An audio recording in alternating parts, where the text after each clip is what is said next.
Okay, ಏನು ಸಂಸದ ಡಿ.ಕೆ. ಸುರೇಶ್ ಅವರ ನಿವಾಸದಲ್ಲಿ ಡಿನ್ನರ್ ಮೀಟಿಂಗ್ ಇತ್ತು ನಿನ್ನೆ.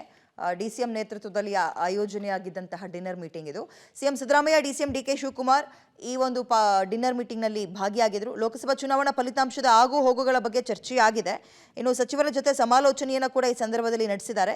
ಲೋಕಸಭಾ ಚುನಾವಣೆಯಲ್ಲಿ ಯಾವ್ಯಾವ ಕ್ಷೇತ್ರದಲ್ಲಿ ಫಲಿತಾಂಶ ಏನಾಗಬಹುದು ಅನ್ನೋದರ ಅಂಕಿಅಂಶಗಳೊಂದಿಗೆ ಚರ್ಚೆ ಮಾಡಿದ್ದು. ಲೋಕಸಭಾ ಚುನಾವಣೆ ಬಳಿಕ ಸಚಿವರ ಬದಲಾವಣೆ ತೀರ್ಮಾನ ಏನೇ ಇದ್ರೂ ಹೈಕಮಾಂಡ್ನದ್ದು, ಎಲ್ಲದಕ್ಕೂ ರೆಡಿ ಇರಿ ಅನ್ನೋ ಮೆಸೇಜ್ನ ಸಿಎಂ ಮತ್ತು ಡಿ.ಸಿ.ಎಂ ಕೊಟ್ಟಿದ್ದಾರಂತೆ. ತಮಿಳುನಾಡಿಗೆ ಕಾವೇರಿ ನೀರು ಬಿಡುಗಡೆ ಮಾಡುವ ಸಂಬಂಧ ಕೊಟ್ಟಿರುವ ಆದೇಶದ ಕುರಿತು ಚರ್ಚೆ ಕೂಡ ಆಗಿದೆ. ಬಿಜೆಪಿ ಜೆಡಿಎಸ್ ಸರ್ಕಾರವನ್ನೇ ಟಾರ್ಗೆಟ್ ಮಾಡಿಕೊಂಡು ಅಪಪ್ರಚಾರ ಮಾಡ್ತಾ ಇದ್ದಾರೆ. ಫಲಿತಾಂಶದ ಬಳಿಕ ಇದು ಮತ್ತಷ್ಟು ಹೆಚ್ಚಾಗೋ ಸಾಧ್ಯತೆ ಇದೆ. ಮುಲಾಜಿಲ್ದೆ ಕೌಂಟರ್ ಕೊಡಿ ಅಂತ ಸಿಎಂ ಸೂಚನೆ ಕೊಟ್ಟರು ಅನ್ನೋದು ಬಲ್ಲ ಮೂಲಗಳ ಮಾಹಿತಿ. ಓಕೆ, ನಿನ್ನೆ ಸಂಸದ ಡಿ.ಕೆ. ಸುರೇಶ್ ಅವರ ನಿವಾಸದಲ್ಲಿ ಒಂದು ರಾತ್ರಿ ಊಟದ ಪಾರ್ಟಿನ ಡಿನ್ನರ್ ಮೀಟಿಂಗ್ ಅನ್ನು ಆಯೋಜನೆ ಮಾಡಿದ್ರು. ಸಿಎಂ ಮತ್ತು ಡಿ.ಸಿ.ಎಂ ಕೂಡ ಭಾಗಿಯಾಗಿದ್ರು, ಹಾಗೆ ಎಲ್ಲ ಸಚಿವರುಗಳು ಕೂಡ ಭಾಗಿಯಾಗಿದ್ದಾರೆ.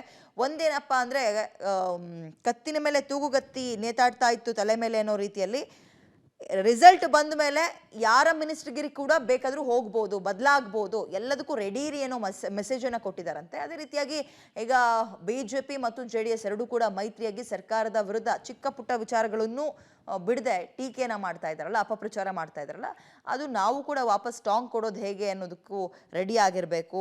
ಟಾರ್ಗೆಟ್ ಮಾಡ್ತಾ ಇದ್ದಾರೆ, ಅಪಪ್ರಚಾರ ಮಾಡ್ತಾ ಇದ್ದಾರೆ ರಾಜ್ಯ ಸರ್ಕಾರದ ವಿರುದ್ಧ. ಮತ್ತು ಫಲಿತಾಂಶದ ಬಳಿಕ ಅಥವಾ ರಿಸಲ್ಟ್ ಬಂದ ಮೇಲೆ ಇದು ಇನ್ನೂ ಹೆಚ್ಚಾಗ್ಬೋದು. ಸೊ ನಾವೆಲ್ಲದಕ್ಕೂ ಅಲರ್ಟ್ ಆಗಿರಬೇಕು, ರೆಡಿ ಆಗಿರಬೇಕು ಉತ್ತರ ಕೊಡೋಕೆ ಅಂತ ನೆನ್ನೆ ಮೀಟಿಂಗಲ್ಲಿ ಮಾತಾಗಿದೆ ಅಂತ ಮಾಹಿತಿ.